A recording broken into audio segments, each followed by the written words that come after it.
You can't help in a week like this. I don't know how you feel, Derek, but this is where my mind's gone. Like, what would last year's team have done in a week like this, in a series like this, given just the stark difference? And maybe we should just stop talking about it because they've proven it time and time again. But this team just operates differently.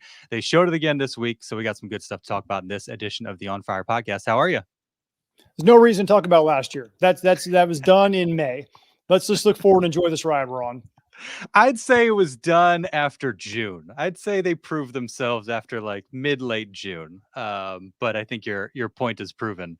Now is the time where we can probably shed some of that PTSD and just enjoy the ride, because what a ride it has been. So a lot to discuss after a sweep of the Pirates, a well-earned sweep.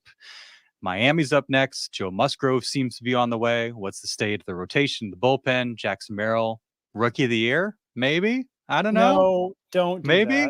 that. Don't do that. Rookie of the year push for Jackson? Have you heard of Paul Skeens? No. You know why? Because he never faces the Padres. which is good for the Padres. That's a bummer. No, it's bad Jackson, for baseball in fans. literally any other year in the history of the National League, Jackson Merrill probably would be the runaway winner of Rookie of the Year. He's so good. His timing's bad because he's so good. He got there way sooner than anybody expected him to. And because he pushed his way onto the major league team so early, he had to deal with the Paul Skeens phenomenon. So he's a victim of his own success. Skeens could not throw another inning this entire season and still win Rookie of the Year, even if Jackson Merrill ends up with 25 bombs and a 300 average. Doesn't mean I have to like it. There is something I want to discuss along those lines. That's something Don and Mud briefly brought up during the broadcast, and I'd be curious, especially a baseball historian like yourself, what your take on that would be. So we'll get into all that. Thanks to On Friar. Thanks to OGs, the sponsor of the On Fire podcast, for all they do for us and for the NBC7 sports team. Fantastic place to watch the Padres, whatever your game of choice is. Maybe some USA playing for gold and basketball and soccer on Saturday, final weekend of the Olympics, whatever your choice is. Obviously college football knocking on the door here in a couple weeks, NFL short to follow. So OG is a great place to watch games, tons of TVs, great menu items, constantly updating their menu, and a fantastic beer list. Had a great time at OG's a couple weeks ago for our live pod, and so appreciate all they do for us. Without further ado, the walk-up music.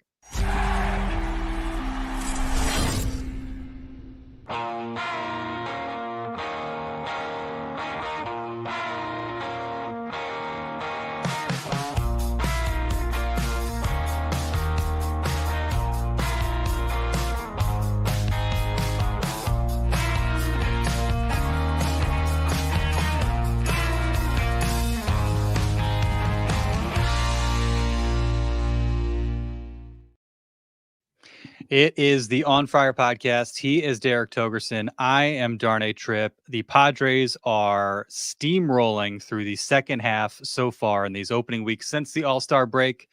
Derek, you'd predicted that this would be the case. Hats off to you. Mike Shilt's track record appears to be playing out in favor of the Padres. We've seen it play against the Padres back in 2021, in this case, in the manager's seat, and whatever he's got going on. This team is hitting his stride. What'd you think of what you saw from the club these last few days? I liked it. Hashtag analysis. I know it's plain and simple. Pittsburgh, we knew, that's why I was saying they should have been sellers at the trade deadline. We knew that they don't have the offense to compete truly and win a postseason series. They probably have the pitching, especially after Jones comes back. But they don't have the ability against a team with some real length in the lineup and some superstars. They don't have the offensive firepower to stand up to a back and forth contest like that. And that's what played out this series. Knew they'd win the series, hoping they'd win the series. A sweep is a nice little bonus. Wasn't anticipating that. But it's almost like now if they don't come back or and at least tie a ball game or put the tying run at the plate or something like that in a game, even if they're down by 5 or 6 runs, it almost feels like what's wrong with these guys? What happened this time? They've become so adept at coming back and never being out of a ball game. I was like, this is the new normal. Jay Riff chiming in. Our friend Jay Riff chiming in from ST Sports 760. Currently on with John Schaefer, and apparently has a bone to pick with you, Derek Togerson. We'll try to get to the bottom. We're both DT. Which one are you talking about? I don't know if I feel like you're more commonly referred to as DT than I am, but it might be me. Maybe I did something wrong. I don't know. Okay. So we'll try and Should we bring them find. on right now? We do like a little dual podcast. It's our good friends at 760 type of thing here. They've got those. It's with you. It's with you. It's not with me. It's with Togerson, of course, according to J Riff. Okay. They've got those long radio breaks. So maybe at some point during the long radio break, one of the Johns can come on and explain what the beef is. So maybe we'll hear more about that. Always appreciate Lauren getting in the chat. The Mike Shilting of the Padres continues unabated as they play baseball at a level of toughness that last year's club could only dream of. We're done with last year, Lauren. We're putting it in the past. Amazing to see how far they've come as a group. No arguments there. No, this is fun. This is really fun to watch. I have not had this much fun watching a Padres team since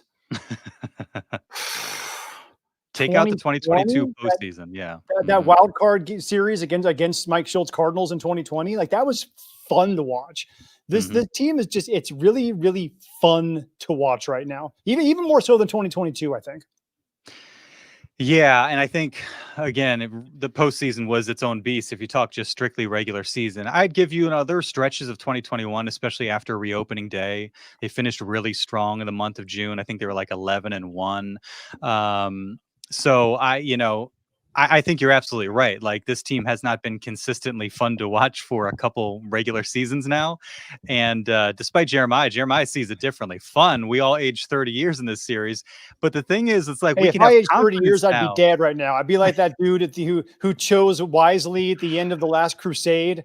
Indiana Jones just aging exponent. That's what I would look like right now if we age 30 years. I'm up there. That's not true. You're active, you're fit, you eat well, you hydrate, you're good. Yeah, just hydrate. It's one of those, like, these series are fun. Let baseball be baseball. It's if we were trying to chase the Pirates, then I'd be, biting my fingernails a little bit more. But this was a fun series because it just kept going back and forth. You got a rain delay, then a flood delay, then a blown save, then another blown save, then Jackson Merrill doing his stuff and going up by 3 in the 10th inning, then almost giving that one away, and then going up 4, and then having that go away because Yuki Matsui can't locate a fastball, and then having everything that happened and then beating Bednar again in the 9th inning, second straight day. That doesn't happen very often. This series had everything. It was awesome. And I would say that even if the Padres dropped 2 out of 3, just like, this was just a fun series of baseball to watch. And I think what makes it a little bit more enjoyable is there have been times in the past where you get into a game like this and you're like, okay, how are they going to figure out a way to lose this? Now we're at a place where, like, okay, they're going to figure it out because they've done it time and time again. And that's part of the excitement. You have the optimism. Then you're like, okay, who is it going to be? It can be anybody up and down the order. It could be defensively, Manny making a key play in the 6th to get Yuki out of trouble. Guys, Adrian Morjon stepping up when Tanner Scott got himself into a little bit of trouble last night and getting the save. Like, there's been so many different guys and so many different formulas that we've seen this team use to have success and to get wins, which is part of what I think makes it more exciting. Whereas I think there have been times where you get into these series and you're kind of dreading it because they haven't shown you the ability to grit out a victory the way Mike Shilt's team has. And they didn't beat themselves. I think that's the difference, is how many errors did Pittsburgh make in bad spots to give away runs? Like, that was it. The Pirates defense was a huge factor in this series. The Padres defense was, for the most part, stellar. And, Manny making a big play when he needed to get out of an inning to preserve a 4-3 lead. They're making plays when other teams are not making plays. It reminds me of like a Roger Federer in his prime. Like, he would make a stellar play every now and again.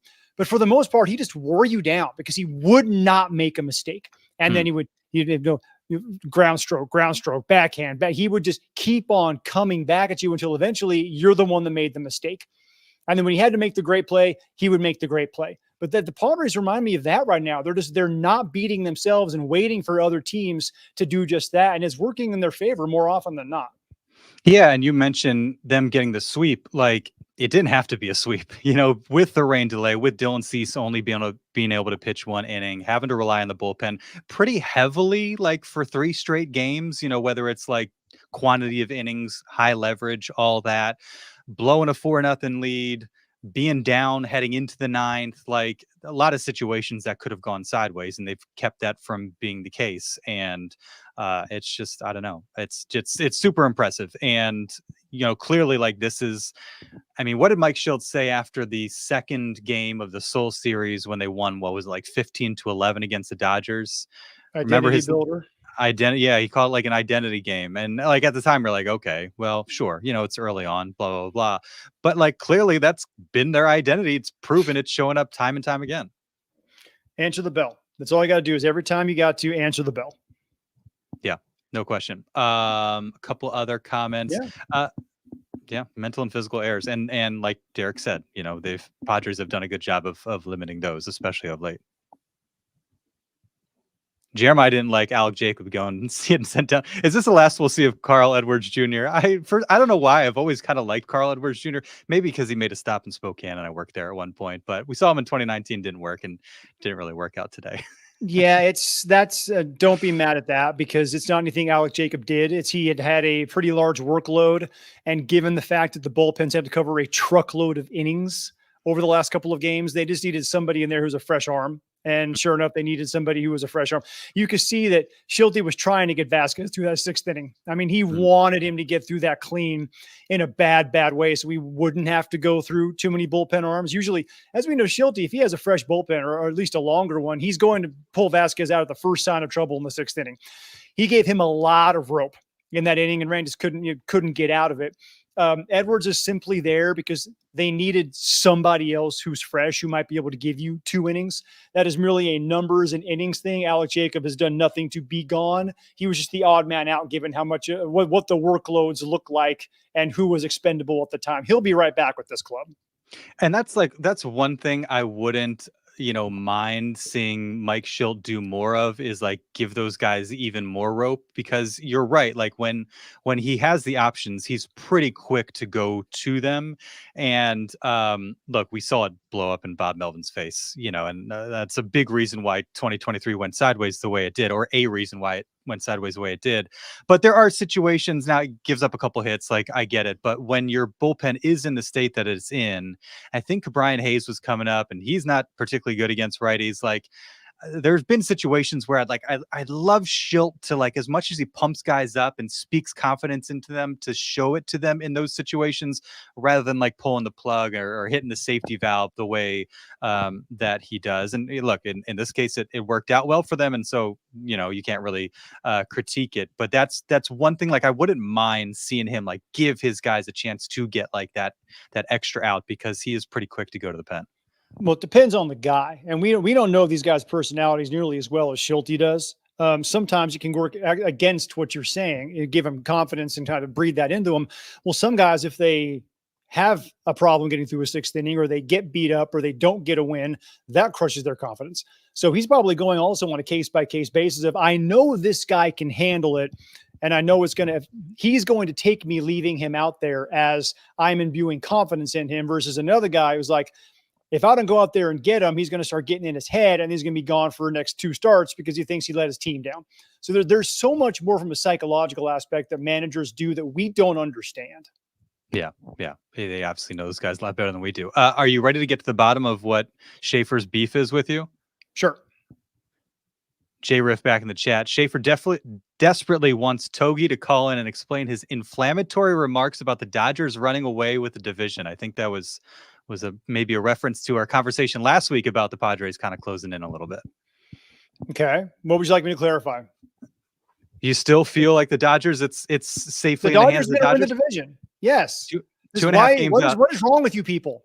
2.5 games out. No, the Dodgers are no wavering at all. In the next 3 weeks, the Dodgers get Mookie Betts, Walker Buehler, Brusdar Graterol, potentially Yoshinobu Yamamoto, Max Muncy, Chris Taylor. They get all these guys back. Freddie Freeman is now back. When you get that much talent coming back and is, presumably going to be fresh, how do you catch that team over a 40-game stretch? You can't beat that team over a 40-game stretch when they already have a 2 to 2.5 game lead on you. I don't know why this is so quote unquote inflammatory. It's baseball fact. right? They are going to have a lot of talent coming back. They're still treading water even without all of those guys. Mookie Betts is worth 3 wins by himself over a 40-game stretch. Stop with the division thing, right? Would it be great? Yes, it would be amazing. And I will still say, in context, which is very important that a lot of people don't freaking listen to, you're not going to beat him over a 40-game series. You can beat him in a 7-game series. You can beat him in a 5-game series. They've proven that time and again. So that's what we should be focused on. Forget about focusing on the division. The division doesn't matter. Get in the playoffs.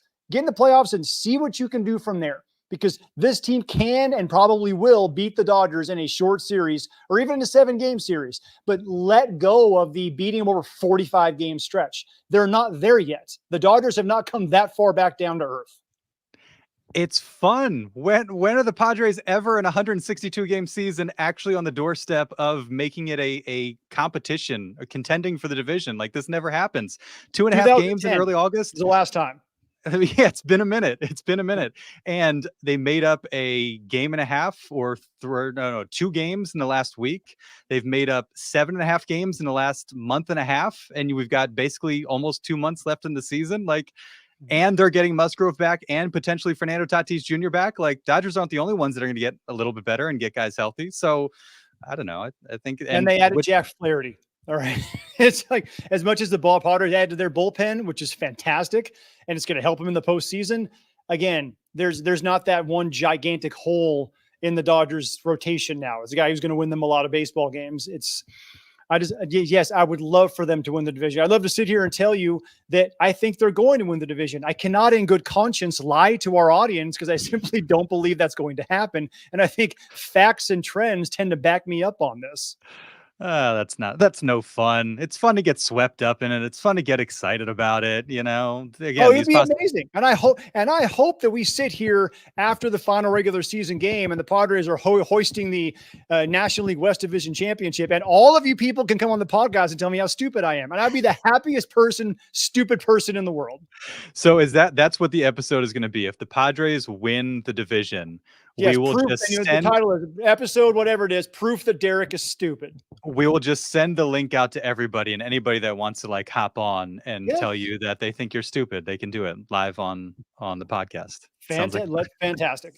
Sounds like a great time. I want to be conversely though, if they don't chase the Dodgers down the division, I want all you people to come on here and tell me how right I was. See if you have the balls to do that, Schaefer.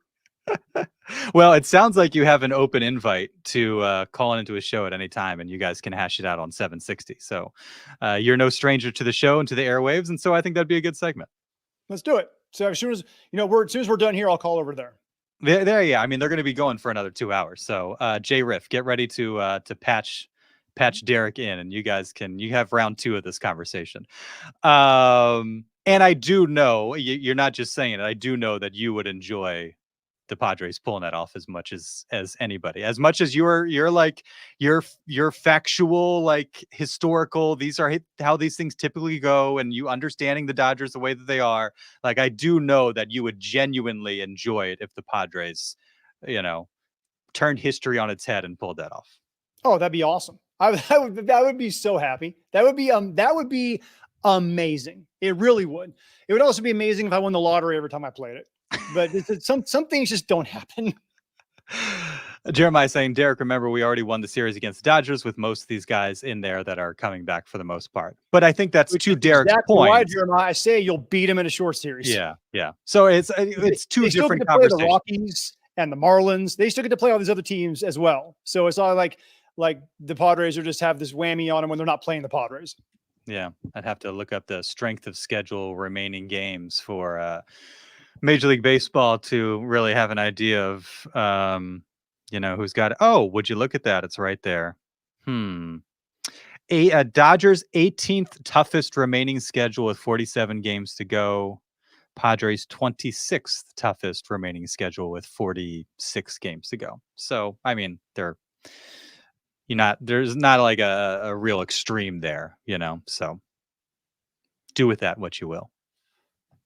See, they've got the Angels twice, the Cubs for 3, Atlanta for 4, Miami for 3, Colorado for 3, actually Colorado for 6, the Padres for 3, Cleveland for 3, Arizona for 4. That's going to be an interesting.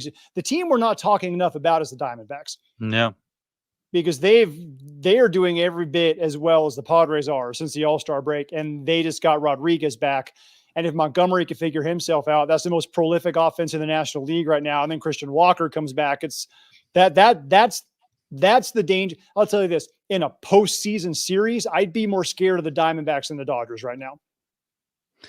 Well, and there's a lot of history to back that up in the month of August as well. So I don't think that's a stretch to say that, given the way that they've played, given what they did last year, given how the Dodgers have struggled in the postseason. I could certainly see that. And again, just what the Diamondbacks are doing right now. I mean, it's like the Padres took a series against Cleveland. They just took 3 against the Guardians. They just took the series against the Pirates. Diamondbacks took 2 or 3 from the Pirates. Swept the Nationals. They swept the Nationals too. They've played the Pirates twice, took both series. 2 out of 3 against the Royals, 2 out of 3 against the Cubs, 2 out of 3 against the Jays, 2 out of 3 against the Braves. I mean, it's almost in some ways identical to what the Padres are doing. And so I think that's kind of the troubling part of now. The good thing is it's like, we've seen the Braves take a step back. They're now on the outside looking in. If we're looking at peak Atlanta, like full health and everything, they're running away with either the wild card or at least contending with the Phillies in the division. And it looked like they would at one point. Fortunately, like while the Diamondbacks have played incredible baseball and step with the Padres, some of these other teams have kind of fallen back. And so, Padres in decent standing, at the moment, but they're having to play out of their minds to, keep in step or ahead of Arizona, which is pretty amazing. And that brings us to what I think we should be talking about right now. Is this who the Padres are, or is this a hot streak for the San Diego Padres? What will the real San Diego Padres please stand up? I think that, look, what are they, 14-2 or whatever it is in the last since the All-Star break, yes. Or 14-3 since the All-Star break. Like, you're not just going to be a 14-3 team again and again and again and again. But I think when you look at just in general what they've done, winning months, winning series, like since kind of like mid-June, they had that dip before the All-Star break. Like, I think that I feel good about like, this is who they are. Like a team that consistently wins series, a team that is really good in close games, that is tough, that's competitive, it's resilient, that gets contributions from up and down the order. Like, I think we're probably seeing an exaggerated version of who they are since the All-Star break, because again, you don't go 14-2 again and again and again. But I think they've done enough to prove that like, this is a good team with a dangerous lineup. Really good top end of your rotation, now a really strong bullpen. Like, if your question is like, are they going to revert back eventually to the team we saw like in April and early June? I don't think that's the case. I think, they're closer to the club that we've seen, for the better part of like June and July. All right. So I did this when I was over at Petco Park on Friday. Mike Shildt in August coming into this year was 55-26 as a big league skipper. What are they in August right now? That's a good question. It just started a week ago, so I'm guessing like 6-1, 5-1, something like that. 5-6-1. 6-1. They're 6-1. So they are now on Mike Shildt in his managerial career is now 61-27. Wow. In the month of August. That's damn impressive. Very. I mean, that's really impressive. I know, by the way, there's no fall off in September. They're 50-34 in September is Mike Shildt in his managerial career. So this is a team that is on the right track and streaking at the right time. And that is just what Mike Shildt's team is doing. Have you noticed he's even addressing the media differently in the second half of the season? Like, it's no more of that. Remember early on, it'd be like, hey, how about Stephen Kolek? Whoa, coming out of nowhere. Like, randomly. Uh-huh. And now it's almost like he's more locked in. Like he is more in postseason managerial mode. It's almost like he kind of got through all of his early season. Hey, we're all going to get together. It's kind of fun. We're going to praise everybody. And now it's like, we're just kicking everybody's ass and we're not going to apologize for it. Like there's been a shift in his demeanor as the season has gone on. And I'm wondering if that's rubbing off on the team, because it sure as heck seems to be. Well, I think he did some of that to balance out some of the tough questions and criticism and that he faced that caused him to get a little grisly with, media members at points, but there's been nothing to really critique him on, even if it's like, oh, why'd you pull this guy at this point and that sort of thing. You're kind of splitting hairs a little bit. They've played well enough that he's not having to answer to like, why aren't you guys winning games? Why aren't you playing better? Why aren't you playing more consistently? Like they're doing all those things. And so and I think the contributions from those guys have been pretty clear. I think that's been one of the fun aspects of this is you have like an Adrian Morejon coming in and getting a save. You have Kyle Higashioka doing what he did. Xander Bogaerts having an error, then coming through with a go-ahead single in the 10th inning.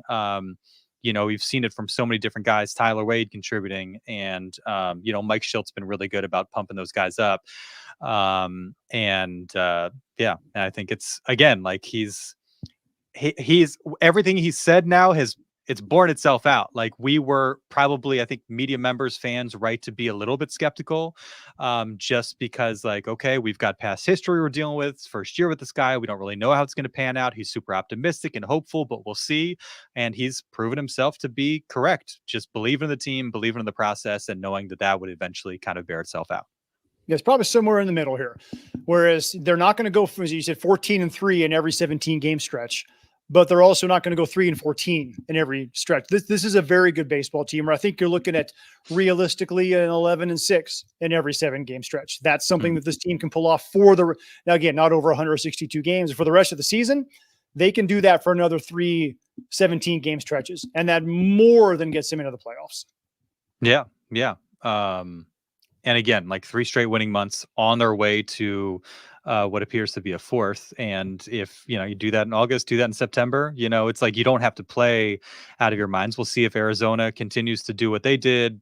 Does Atlanta come back to life at all? The Mets. And the other thing, too, is like, they kind of ushered the Nats out of the playoff race, out of wild card contention, and they're halfway to doing the same to the Pirates, who now I think are like 5 games out of it. They might be out of it for all we know, but a chance to really put the final nail in the coffin. And so helping themselves out against contenders really big. And obviously you'll have a chance to do that, with games coming up. I don't know when.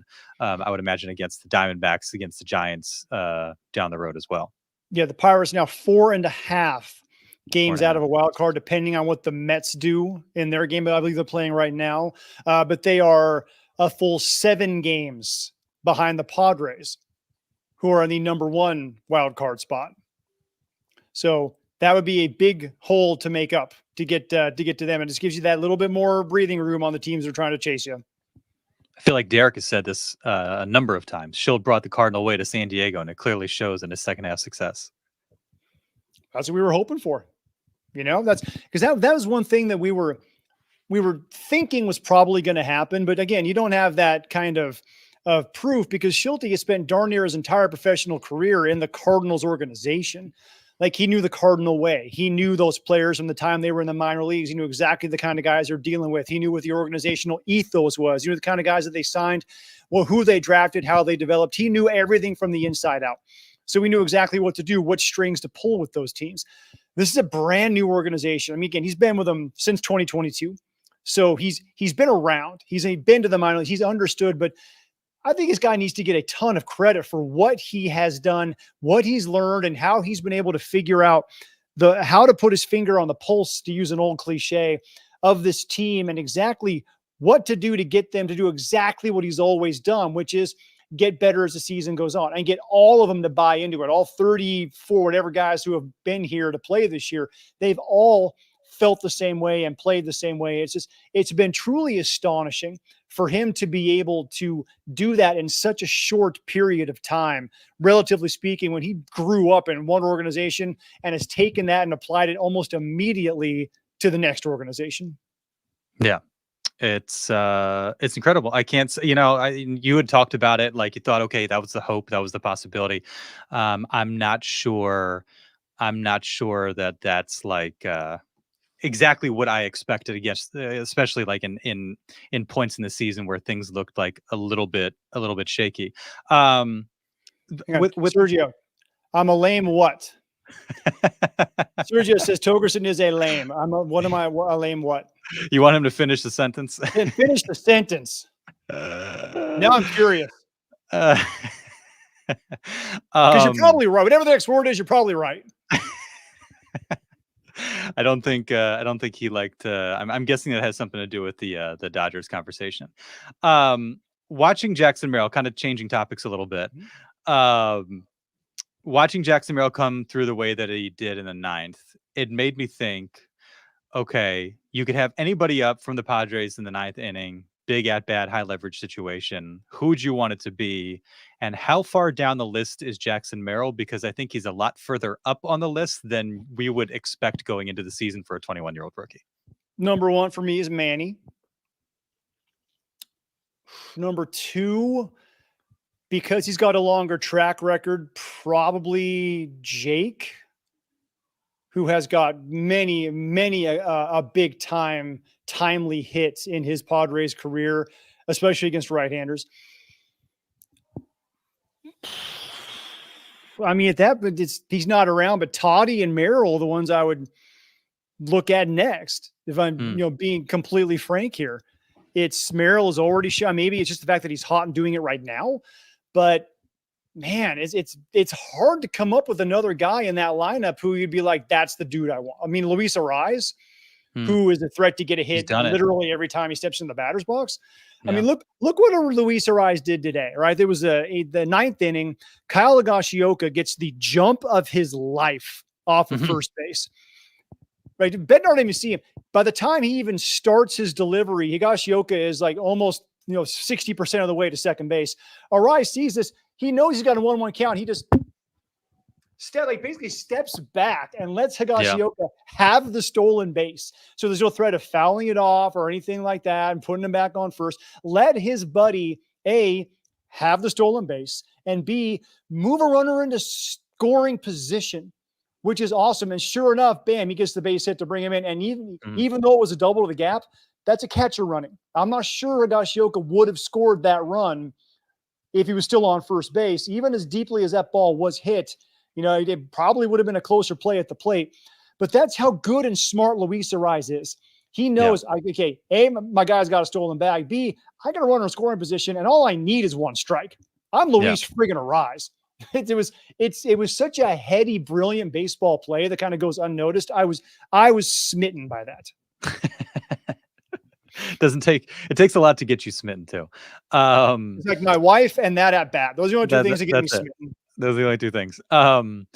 WRC plus in high leverage situations. I don't think anybody would be surprised this year. Jerkson Profar leads the way. Shocker. Oh, Profar's another guy, especially against the Nationals. Yeah, I think for most people, based on especially this year, Profar would probably be your guy. Kyle Higashioka is number 2, and he's had some huge swings and some timely hits this season. We've seen that really like in the last couple months. He's number 2. Tatis is number 3 this year. Ha-Seong Kim, number 4. Did not see that coming. He would not be number 4 on my list. That's your small sample size, I think. Yeah. Although, I mean, he's similar amount of plate appearances. Higashioka, small sample size, 13 plate appearances. Toddy in 29, Profar in 43 for reference. Ha-Seong Kim 41. Donovan Solano, smallish sample size, but I think probably enough to feel pretty good about having him in that situation. He's number 5. Well, his career, he's done that, especially with 2 strikes. His entire career, he's been that way. Jackson Merrill, number 6, a 157 WRC plus in high leverage situations as a rookie this year, 41 at bats, K rate 14.6%. So he's not striking out often at all in those situations. Slugging of 583. We've seen the big homers. Obviously, Bednar this series, what he did against the A's. Was it the go ahead after Manny's homer? A couple weeks ago? So, he's done it. Luis Campusano's up there, Jake Cronenworth, Peralta, Ariz. Machado down the list and 39 plate appearances. But again, it's a track record thing. Manny in those spots. We saw him just hit a game tying homer in a situation like that. Well, can you break that down to the last couple of months before the first half of the year? You kind of got to throw out because he only had one elbow. All right. Let's adjust the sliders, Derek. I like the way you're thinking. Yeah. Okay. Let's start. You want to start in May or June? You want to start in June? Start in June, kind of when we can both agree they kind of really started to hit their stride. Okay. I see. I like where this is going. Fernando Tatis Jr. number 1 since June. Make sure I have everything. Oh no, I don't have everything. Let's see. That is definitely your small sample size. Split, again, high leverage. That is his ability to perform in big situations put him on the cover of a video game. So yeah, he's got a track record there. Fangraphs has given me some trouble here. It doesn't want to keep. Yeah.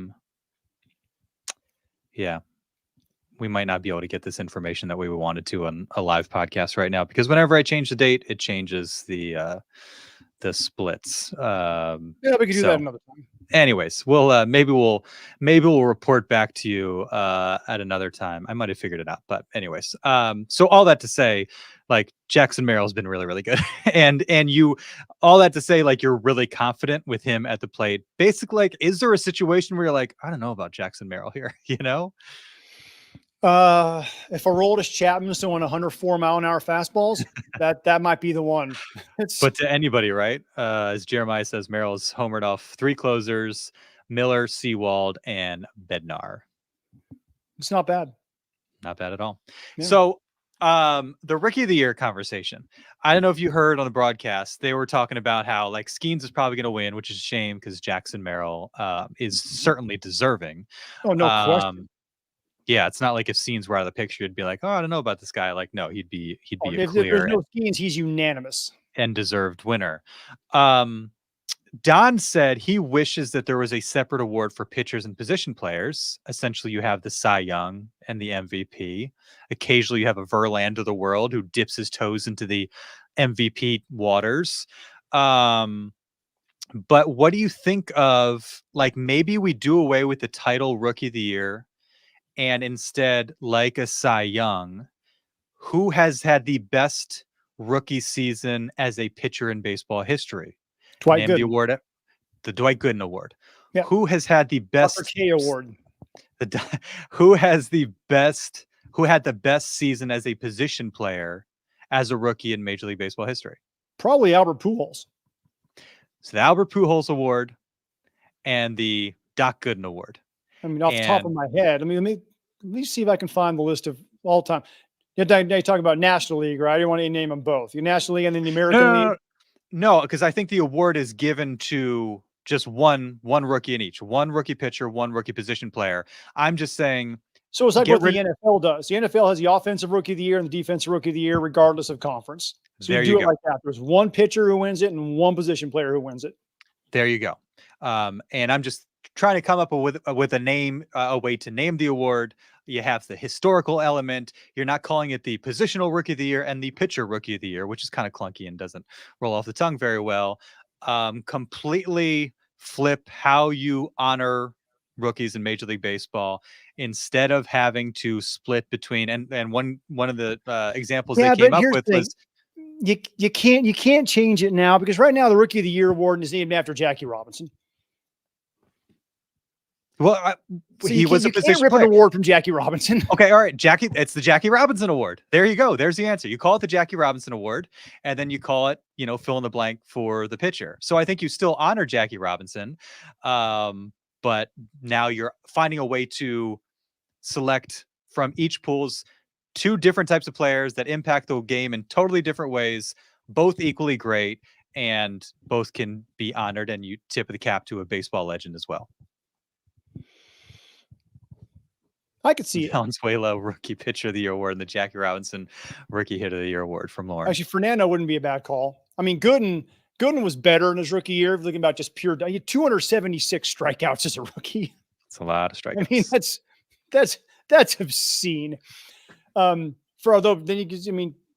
Fernando Mania though. I mean, he riled up all of baseball. That was phenomenal. I'm still old enough to remember that. Like, that was phenomenal his rookie year. It was like, I mean, 1981, he just took the baseball. My buddies and I tried to start throwing screwballs with a wiffle ball, like just because Fernando, like it was amazing. Let's see. I'm looking at foxsports.com this year put up the list of the 10 best rookie seasons for pitchers in Major League Baseball history. One was a recent one, number 10, Michael Soroka, and he was in that conversation. And of course, went on with, Alonso won the Rookie of the Year that year, right? Paddock and Tatis had great rookie seasons. It was pretty clear, in the home stretch that they weren't going to take it home. But Soroka had a great season. Alonso had a great season. Jose Fernandez, number 9, 2013. Yep. God, Brandon, so tragic with him, man. Yeah. Brandon Webb, D-backs 03. I was there for that season. Yeah, I was working in Arizona. He was real. That sinker was really good. Kerry Wood, Cubs 98. One of the many arms on the scrap heap that was Dusty Baker's early managerial career. Hideo Nomo, Dodgers 95. Yep. Dwight Gooden, there you go. Dwight Gooden, 84. He's at number 5 for them. Fernando Valenzuela, 1 spot ahead, 1981 Dodgers, the number 4 spot. Britt Burns, 1980. Can't tell you too much about Mark Fidrick. Do you want to take a stab at that? Mark Fidrick, yes. The flash in the pan. The Tigers. Go look up the video on Mark Fidrick. It's astonishing just how quirky he was on the mound. He came on just with the Detroit Tigers. I mean, he just flashed and was an all-star and was just did everything his own way, was superstitious, just one of those kind of wild personalities in baseball history, had one astonishing season. And then injuries just derailed him after that. It was, if they had the modern science of today back then, he would have had a much longer career. But it's one of the kind of more fascinating stories in baseball history. Mark the Bird. Led majors in ERA, claimed Rookie of the Year honors, and was runner-up to Hall of Famer Jim Palmer in a Cy Young vote the Tigers phenom should have won. How about that? Yep. And number 1, San Francisco Giants, 1975. Who is it, Derek? 75. 25 years old, an older rookie than he when he posted one of the more impressive campaigns from a newcomer, nicknamed the Count. Oh, Count of Monte Cristo. John Montefusco. John Montefusco, yes. Dang it. Fusco. Yeah, so there you go. The John Montefusco Award and the Jackie Robinson Award.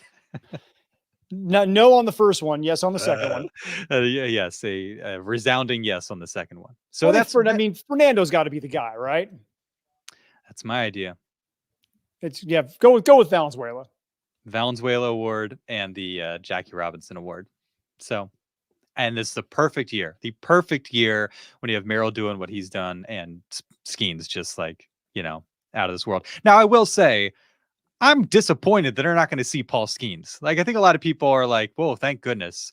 But come on, this team's playing well. Like, doesn't the competitor in you want to like face this guy and be like, yes, we can beat them? I looked it up. The Pirates are 3-4 in his last 7 starts. So it's not like it's an automatic dub for Pittsburgh. And Jackson Merrill against Paul Skeens would be electric, not to mention Manny and potentially Tatis and Arise and all these other guys. Like, I'm disappointed. Like, I'm not seeing him twice. Like, seeing him twice, that would be a lot. But once, that would have been pretty cool. Especially at Petco Park. That would be cool. And you're right, man. You want to witness greatness, I mean, to be able to see that guy in this electric rookie year that he's had would be pretty darn cool. I would certainly love to see that happen. And you know what? Hey, win the other 2 games. Go ahead and hang on with him. Because what if he runs up against Dylan Cease? Hey, guess what? It's scoreless in the 7th. The bullpens take over. The Padres have a chance. You're still going to win the game. Exactly. I would take that in a heartbeat to be able to see something like that we have not seen. Paddock against Alonso. Carry that kind of velocity that late into a game. Oh yeah. Well, I'm thinking like it's kind of silly to think back on now because obviously Chris Paddock's stay in San Diego didn't turn out the way that we expected or hoped. But that was a fun night. Like Paddock against Alonso. And Paddock as fired up as he was when he ran the 4-seamer by the polar bear. Like that's what it's all about. So I'm See, bummed we won't get to see that. sometimes those matchups, man, like that can make baseball really exciting. And you're right, just seeing Skeens with the weapons that he has against a really good deep lineup, especially a rookie like Jackson Merrill with the kind of attitude that Merrill has, where it's like, you ain't getting me. I don't care if you get me this time, you're not getting me again. I don't care if you get me 17 times in a row, you're not getting me again. It would be so cool to see those two square off. Just bring the Jackie Robinson Trophy to Petco Park and settle it right there. 2, 3. Let's hopefully get Skeens to 3 at bats, or 3 times around the order to see Merrill. And then if Merrill dings him, he's earned it. That's your Rookie of the Year. If Skeens does what Skeens does, well, he's the favorite anyway, so you give it to him. So bring the Jackie Robinson Trophy to Petco Park and settle it there. Put it all on that. There's the documentary Fastball, one of my absolutely favorite baseball pieces of media ever. Kevin Costner narrates it. And in the beginning, he says something along the lines of, it's one of the most ancient of battles. It's a man with a rock against a man with a stick. And it really, truly, it just comes down to that. Who's better, the man with the rock or the man with the stick? And it's primal. And it's awesome when it comes down to just that. Here's what I've got. See if you can hit it. Mm-hmm. I've got you. I took you out of the yard. It's just, it's like, it is that kind of pure mano a mano. That's just, it's incredible. Love it. I'm bummed we're not going to see that. All right. Last few minutes. Joe appears on his way back. The whole rain situation with Dylan Cease, like that might keep him from appearing this week in Miami, but could set up for, the return home to Petco Park Monday. Maybe we see Joe Musgrove on the mound there. So that's exciting. I think, I don't know how you felt. It seemed like there was some belief that maybe he'd get one more start, but he felt really good coming off the last one on Sunday. And, here we go. And so just general thoughts on like the state of the rotation, state of the bullpen, Joe coming back. You go 6-man, with King and Waldron, even Vasquez pushing past what they've thrown in the past. Like, how do you view things? How do you think they should handle things now with Joe potentially returning to the mix? Well, we said on this podcast, we would predict that the Padres would go to a 6-man rotation in the second half of the season. I think this is the perfect time to do that. That was your prediction. Yeah. You're going to save innings. You are going to, you got 6 capable starters. Randy Vasquez has done nothing to pull himself out of the starting rotation. Martin Perez, based on his first start, and he's going again on Friday against the Marlins, so we'll see if he can back it up, has done nothing to pull himself out of the starting rotation, and he's got a long track record. So I see no reason to let the guys go on a everyday 5-game, every 5th day, especially when they got to play one stretch where it's 27 games in 28 days. That's going to be grueling. I believe it's 17 days in a row that they play. That is the perfect time to go to that 6-man rotation because you got some bullpen arms options. You can bring up Jacob, do the things you're doing right now, him and Edwards, whatever it is. You can play with your bullpen pieces a little bit more when you need some fresh guys. I say that they absolutely should, as long as Joe is out there throwing, go to a 6-man rotation. It makes all the sense in the world to keep these guys a little fresher down the stretch. And I think that's what they're going to do.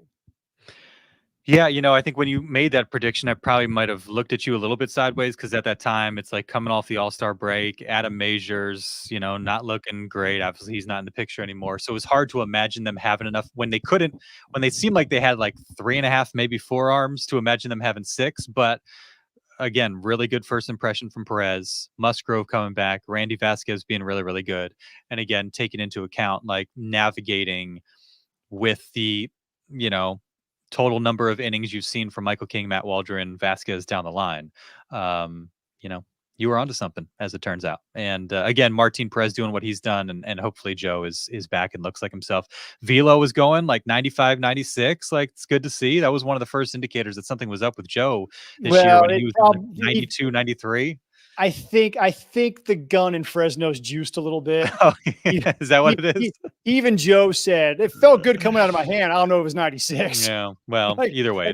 Because pitchers will always like, through 98. That was me. Mm-hmm. If he's like, don't pump the brakes on 96. Like, so it's, is he throwing the ball really well? He's probably sitting 94, 95.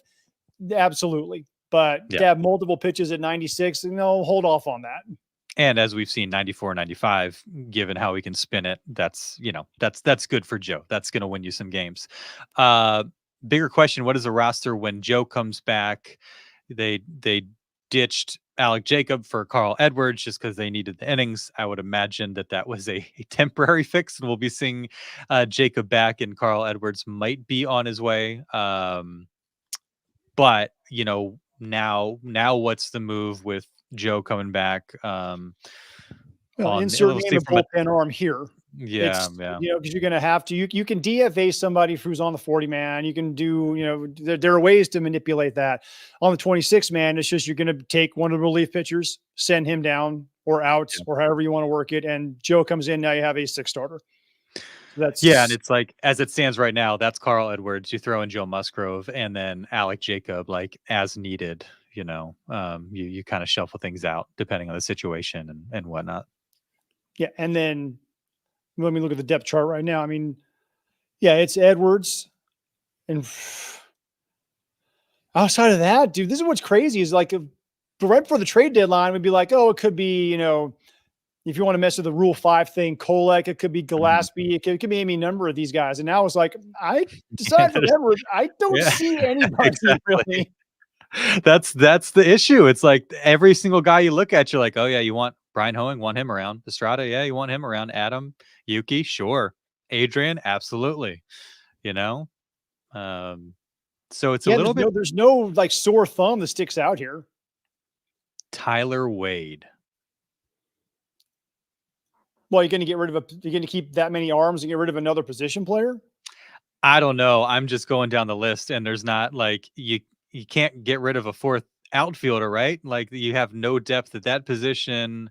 Whatever. Well, that gives you a 4-man bench. Yeah. That's so it's even like when Tatis gets back, Johnson's gone. So you still got 4 outfielders. Yeah. So your outfield is set. Yes.